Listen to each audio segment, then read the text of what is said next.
I'm Cynthia Aguirre in Dallas with a look at your North Texas headlines. With early voting now underway, one of the many races we're keeping an eye on is District 30, the seat held by Congresswoman Jasmine Crockett.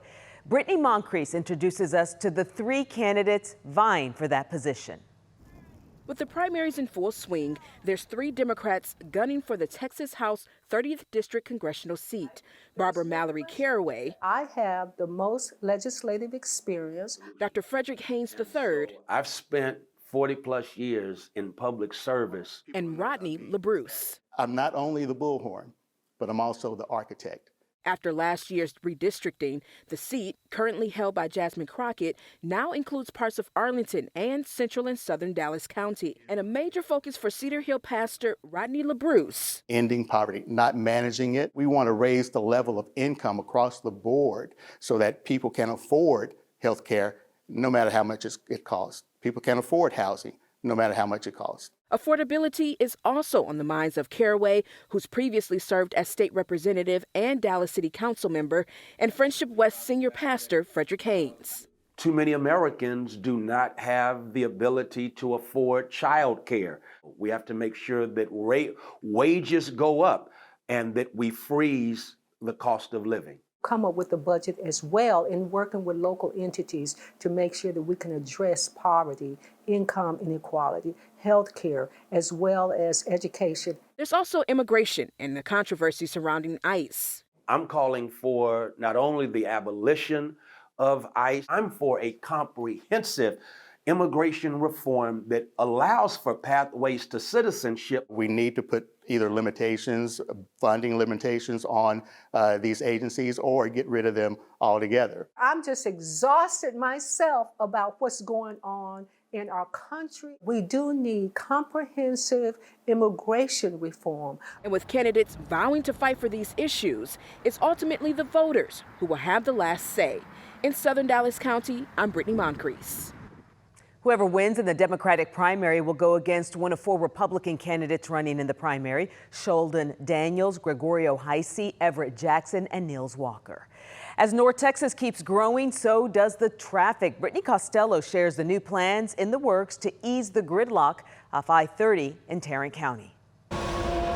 Traffic. Everywhere is just kind of busy right now. Is part of the daily commute. Terrible. It's bad. Chris Sellers will tell you it's even busier when there's construction. I'm going to be sitting here for a while. But there is light at the end of the bridge. Where that traffic is passing there in the horizon, that's where everything will merge.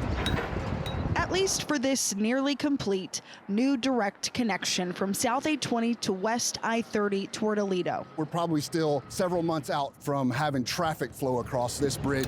But the construction along the way is the focus for the Association of General Contractors chief economist Ken Simonson. The DFW area has added more new construction jobs during the past 5 years than any other metro area in the country. He says Dallas-Fort Worth has added 47,000 construction jobs over the last 5 years with the help of projects like this one.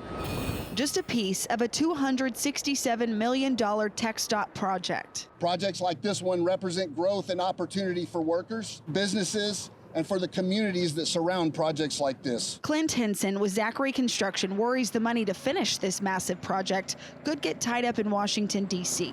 It's why they are pushing Congress for a new highway and transit funding bill by September. Gridlock on Capitol Hill could lead to more gridlock on the region's roads. They need federal dollars for projects like this one. The hope is you can just get down the road and do what you have to do safely to keep traffic in DFW moving. I'm just keeping my fingers crossed and hoping for the best. In Fort Worth, I'm Brittany Costello. The University of North Texas just revealed a major budget deficit. The university already faced a $31 million shortfall, but now UNT expects to be short another $15 million. UNT has lost a lot of state funding and has seen its international student population cut nearly in half this year. One office in Dallas County touches nearly every aspect of residents' lives: birth certificates, marriage licenses, and every election in between. As Richard Solomon reports, John Warren led the office for years while making history of his own. There are many beats to a thriving city. Different rhythms, moving parts that have to stay in sync. And at the Dallas County Records Building, we actually have our hands on the pulse of society. You'll find one of the city's quiet conductors. Growing up, did you ever think you'd be sitting in this seat? Absolutely not. Absolutely not. For nearly 2 decades, the Honorable John Warren has held the seat of Dallas County Clerk. He's the first black clerk in the county's history. I still have an obligation to make sure that when I leave this office, I leave it better than I found it. That's what makes me being the first important. Now that chapter is nearing its final note, and at the end of his term in December, Warren is not seeking re-election. I think I've done all that I can helping Dallas County change as a whole. The office he's leaving is one many people don't fully understand, but one that touches nearly every life in this county. How are you, sir? All right, sir. Okay. From the moment someone is born to the day a marriage becomes official. There's a kiosk right here. So just put that in and then go down to the far end and they'll call your name. To elections that shape local leadership, Warren's office keeps the records that hold the county together. It's so intriguing and complex, and it's not as simple as what people will think. Born in Baton Rouge, Louisiana, he once dreamed of becoming a lawyer. Instead, he found himself helping set the rhythm of a city, modernizing county offices with new technology, improving customer service, saving taxpayer dollars, and leading the move to paperless courts. So I maintain these books here. But his proudest accomplishment reaches deeper than just technology.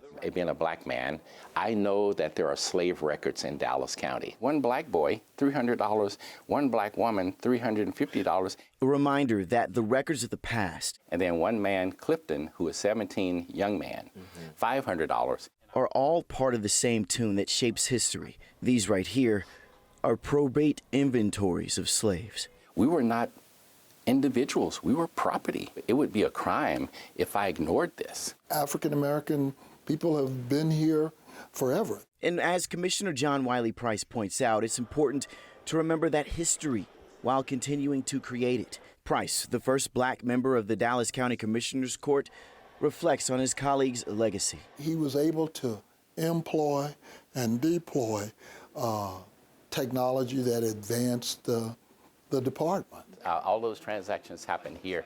While Warren leaves office, he'll embark on a different journey, mentoring the next generation, showing them the history that's left to make. I tell them that the only person that's going to stand in your way is the person that you see in the mirror every day.